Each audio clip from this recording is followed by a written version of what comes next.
उठो, जागो और तब तक मत रुको जब तक लक्ष्य की प्राप्ति ना हो जाए। स्वामी विवेकानंद जी ने ऐसा कहा था। जो पसीने से नहाता है वो इतिहास बदलता है। आज मैं एक नए विषय के साथ आपके साथ उपस्थित हुआ दोस्तों। पुनः आपका वर्चुअल नॉलेज में हार्दिक स्वागत है। पढ़ाई करते समय ध्यान देने योग्य बातें आज मैं बताऊंगा। हम सभी पढ़ाई करते हैं, लेकिन हम सब का पढ़ने का तरीका अलग अलग होता है। कभी कभी ऐसा होता है कि हम पढ़ाई करते समय करते हैं, लेकिन हमारा ध्यान पढ़ाई में नहीं लग पाता। तो आज हम इस वीडियो के माध्यम से आपको बताने वाले हैं कि पढ़ाई करते समय किन किन बातों का ध्यान रखा जाए, और इन बातों का ध्यान रखने से निश्चित रूप से आप सफल होंगे और आपकी मेहनत बरकरार सफलता की ओर बढ़ेगी।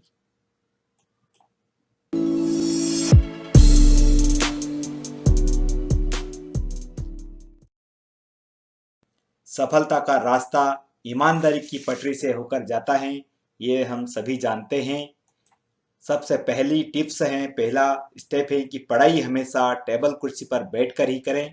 बिस्तर पर लेटकर बिल्कुल भी ना करें, क्योंकि लेटकर पढ़ने से पढ़ा हुआ दिमाग में बिल्कुल भी याद नहीं रहता, बल्कि नींद आने लगती है। तो हमें हमेशा टेबल कुर्सी पर बैठकर ही पढ़ाई करना चाहिए। अगर टेबल कुर्सी नहीं है तो हम एकांत में कहीं पर भी बैठ सकते हैं, लेकिन बिस्तर पर कभी ना पढ़ें, क्योंकि वहाँ पर नींद आने का रहता है। सफलता का कोई मंत्र नहीं, यह तो सिर्फ परिश्रम का फल है। आप परिश्रम करोगे तो निश्चित रूप से आपको सफलता मिलेगी।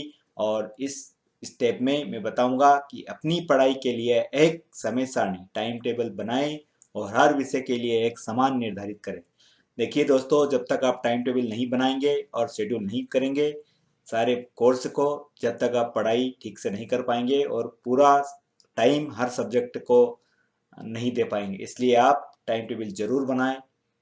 ये सेकंड टिप्स हैं। अब धन आपसे कोई भी छीन सकता है, लेकिन ज्ञान आपके पास हमेशा बना रहता है। दोस्तों, ये इस स्टेप में जब आप कोई विषय पढ़ चुके हैं तब छोटे छोटे अभ्यास टेस्ट प्रैक्टिस टेस्ट स्वयं करें। क्या कि हम पढ़ने के बाद वापस भूल जाते हैं, इसलिए हमें प्रैक्टिस टेस्ट बनाना चाहिए और छोटे छोटे अभ्यास के प्रश्न बनाना चाहिए और हमारे नोटबुक में नोट करना चाहिए। इससे क्या होगा कि आपने जो पढ़ा है वो आपको याद रह जाएंगे। सफलता का असली महत्व वही समझता है जिसने कठिन परिश्रम किया है। पढ़ाई के दौरान टीवी नहीं देखना चाहिए और रेडियो या गाने भी बंद रखें, क्योंकि बहुत सारे स्टूडेंट को ये देखने में आता है कि जब पढ़ाई करते हैं तो टीवी ऑन रखते हैं और पढ़ाई करते हैं, या कोई रेडियो चलाते हैं या गाना सुनते हैं। तो आपसे यही आग्रह है कि आप उस समय टीवी को बंद रखें, तभी आप पढ़ाई में एकाग्र मन होकर पढ़ सकते हैं। सपने वो नहीं होते जो सोने पर आते हैं, सपने वो होते हैं जो सोने नहीं देते। पढ़ाई करते समय मोबाइल का उपयोग करता ही ना करें, उसका स्विच ऑफ कर दे या वाइब्रेट साइलेंट मोड में रखे। ये हमारा ध्यान को भटकाता है, क्योंकि मोबाइल जब हमारे पास रहता है और हम पढ़ाई करते हैं तो उसमें कोई मैसेज आता है तो हमारा ध्यान भटकता है। इसलिए दोस्तों, मोबाइल बहुत उपयोगी चीज़ है, लेकिन इसका सही उपयोग करें तो हम बहुत ही उपयोगी चीज़ है, लेकिन पढ़ाई करते समय इसको स्विच ऑफ या साइलेंट जरूर रखें, क्योंकि हमारे ध्यान को मोबाइल जरूर भटकाता है और हम भटक जाते हैं। अपने गुरुओं की बात ध्यान से सुनो, असफलता आपके आसपास भी नहीं टिकेगी। पढ़ते समय साथ में पेन कापी अवश्य लेकर बैठे, ताकि आप जो भी पढ़ रहे हैं उसे शॉर्ट नोट्स बनाते चलें। क्या होता है, हम कभी कभी बड़े बड़े टॉपिक्स पर पढ़ते हैं लेकिन हमें याद नहीं रहता है, इसलिए हमें नोटबुक रखना चाहिए और हमें उसके शॉर्ट नोट को नोट करना चाहिए। इससे क्या होगा कि आप जो पढ़ा है वो आपको सारा याद रह जाएगा। और बहुत सारे स्टूडेंट की एक बहुत अच्छी आदत होती है, वो पढ़ते समय जो उसमें मुख्य बातें उनको अंडरलाइन करते हैं, तो ये भी नोट्स के बराबर ही होती है। अपनी अपनी हार और जीत के लिए आप स्वयं जिम्मेदार होते हैं, किसी पर नहीं थोपा जा सकता है। इसी के साथ इस स्टेप में कोई भी पाठ्यक्रम को कम से कम 3 बार जरूर पढ़ें। एक बार याद नहीं रहता है, इसलिए हमें किसी भी टॉपिक को या पाठ्यक्रम को 2 से 3 बार हमें पढ़ना जरूरी होता है, ताकि हमें वो स्थायी रूप से याद रह जाए। दोस्तों, शिक्षक केवल सफलता का रास्ता बता सकता है, लेकिन उस रास्ते पर चलना आपको ही पड़ेगा, क्योंकि आपको ही मंजिल पर जाना है। सिर्फ शिक्षक रास्ता बता सकता है। इसी के साथ इस वाली जो टिप्स हैं, इसमें मैं बताने जा रहा हूँ कि पढ़ाई के दौरान आपकी जो सोच है वो सकारात्मक रखें, पॉजिटिव थिंकिंग रखें, ताकि आप जो पढ़ रहे हैं वो आपको याद हो जाए। क्योंकि हमारी थिंकिंग ऐसी होती है पॉजिटिव, तो निश्चित रूप से हमें जो हमने पढ़ा है वो याद रहता है।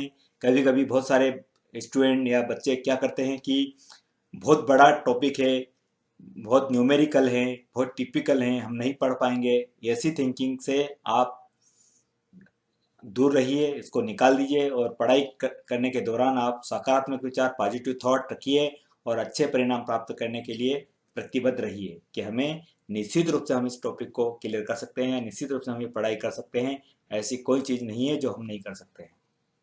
पॉजिटिव थिंकिंग रखें। अपने जीवन में चमत्कार होने का इंतजार मत करो, प्रयास करो और खुद का एक चमत्कार बन जाओ। खुद एक चमत्कार बन जाओ। क्या होता है, कभी कभी कोई स्टूडेंट या हम सोचते हैं कि कोई चमत्कार हो जाएगा और मुझे अच्छे अंक प्राप्त हो जाएगा, तो ऐसे चमत्कार की उम्मीद मत रखो। खुद एक चमत्कार बनकर दिखाओ। इसी के साथ इसमें मैं एक सलाह देने जा रहा हूँ, किसी भी विषय को पढ़ते समय उसे समझकर पढ़ने की कोशिश जरूर करें। रटने की प्रवृत्ति से बचे।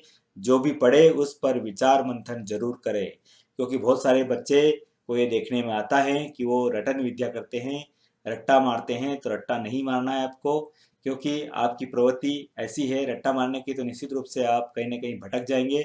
इसलिए किसी भी विषय को पढ़ते समय उसे समझकर पढ़ना चाहिए, समझना चाहिए। अगर आपको समझ में आया तो संबंधित सब्जेक्ट के टीचर या व्हाट्सएप या मोबाइल के यूट्यूब सर्च करके उससे क्लियर कर सकते हैं, लेकिन आपको रटने की आवश्यकता नहीं है। रटना एक अच्छी बात नहीं है। यदि आप सफल होना चाहते हैं तो अपने अंदर की प्रतिभा को पहचानिए। सबके अंदर कोई ना कोई एक टैलेंट होता है, उसको आपको पहचानने की आवश्यकता होती है। इसी के साथ मैं एक ये सलाह देना चाह रहा हूँ आपको, जो भी आपने पढ़ा हो उस पर आप अपने दोस्तों के साथ विचार विमर्श जरूर करें, क्योंकि ग्रुप डिस्कशन पढ़ाई के लाभदायक हो सकता है।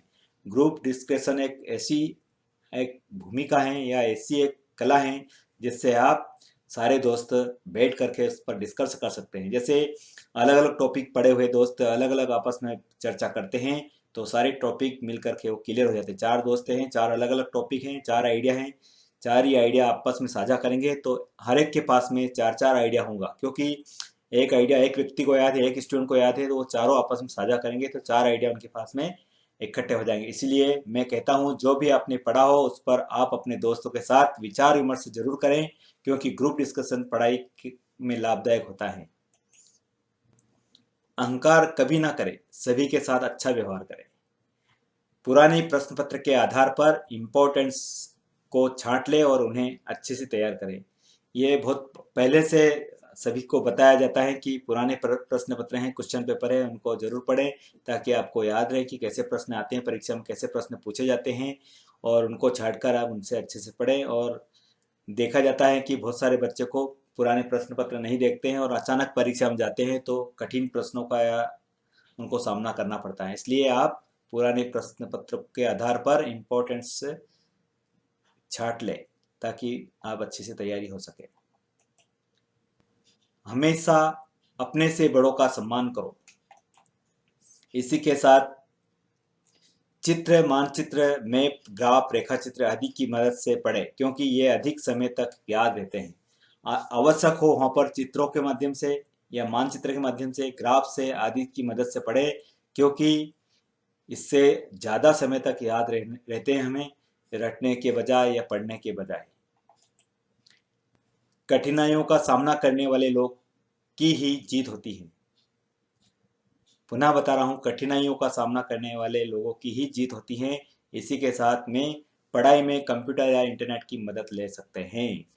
बहुत पुराना जब समय था जब हमारे पास नहीं थे, लेकिन अभी वर्तमान में हम पढ़ाई में कंप्यूटर का, इंटरनेट की मदद से सहयोग कर सकते हैं। आपका मोबाइल हो सकता है, आपका कंप्यूटर हो सकता है, नेट पर आप जो सर्च करोगे कठिन बिंदु वो निकल कर सामने आ जाएगा, उसको आप नोट डाउन कर सकते हैं, आप उसको याद रख सकते हैं।